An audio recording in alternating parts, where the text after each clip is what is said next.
नमस्कार। आप सभी का हमारे चैनल जय गुरुदेव उत्तराखंड में हार्दिक स्वागत है। आप सभी को बताते हुए बहुत ही हर्ष हो रहा है कि आज से ही हमने श्रद्धेय श्री नीम करौली बाबा जी की अद्भुत कथाओं के ऊपर श्रृंखला की शुरुआत करने का निर्णय लिया है, जो कि सभी जनों के लिए बहुत ही कल्याणकारी सिद्ध होगा, ऐसा मेरा परम विश्वास है। तो आइए गुरुदेव से जुड़ी कुछ कथाओं का श्रवण करते हैं, जिससे सभी को बहुत लाभ पहुंचेगा और आप श्रद्धेय गुरुदेव की महिमाओं से अवगत होकर अपने जीवन में भी गुरुदेव का सुमिरन प्राप्त कर सकेंगे। तो काफ़ी समय ये की बात है कि एक बार का किस्सा है जो कि गुरुदेव के लीलाओं का एक भाग रह चुका है।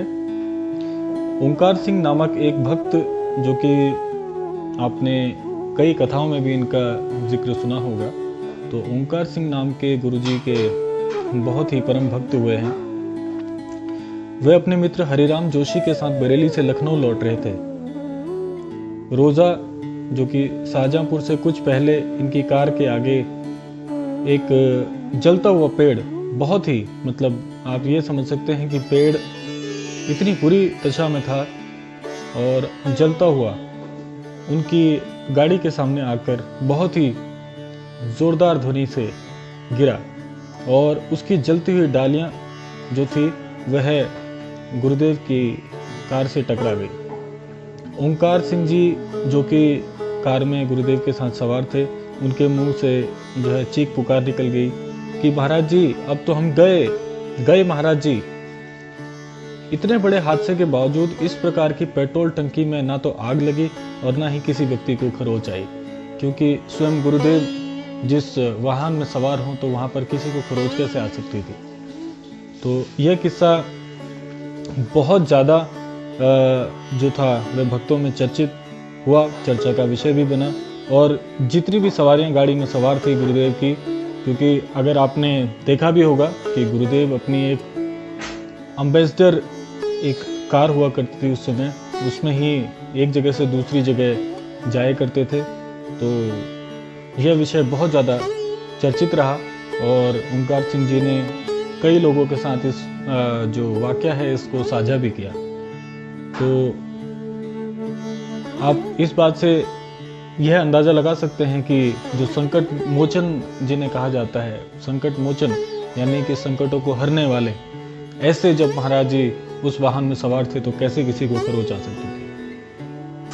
तो यह जो मैंने आपको कथा बताई, यह जो लीला मैंने गुरुदेव की आपको बताई, ये बहुत ज़्यादा चर्चा का विषय रहा।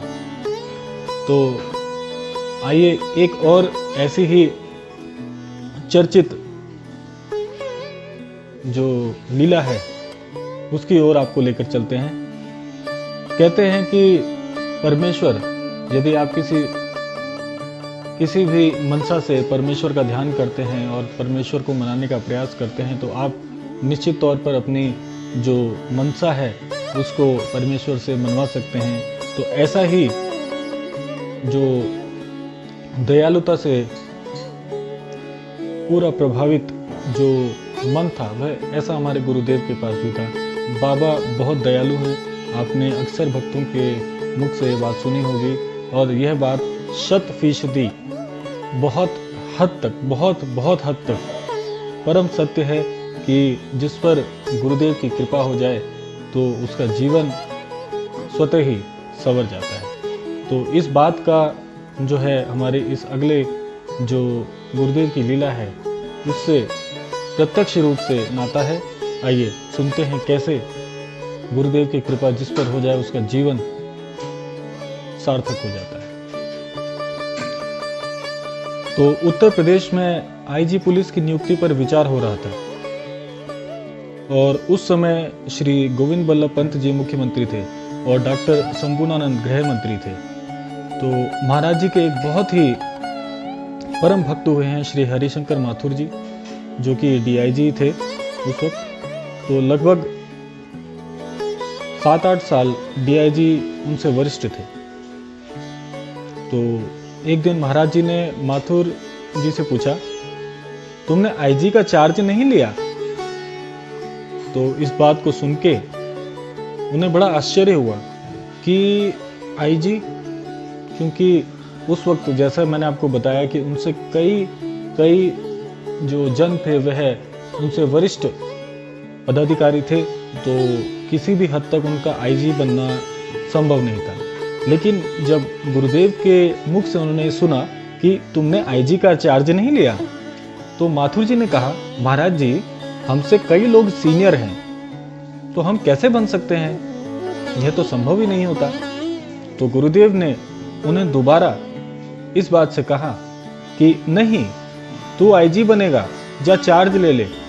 तो महाराज जी ने जब ऐसा कहा तो उस वक्त तो उन्हें कुछ भी समझ में नहीं आया, कि उन्हें लगा कि हो सकता है गुरुदेव विनोद पूर्वक ऐसी बात कह रहे हो, या उन्हें एक तरीके से लगा कि हो सकता है गुरुदेव मजाक कर रहे हैं। लेकिन उनके आश्चर्य का ठिकाना तब नहीं रहा जब उसी रात उन्हें प्रशासन के आदेश प्राप्त हुए और श्री माथुर जी आईजी बन गए।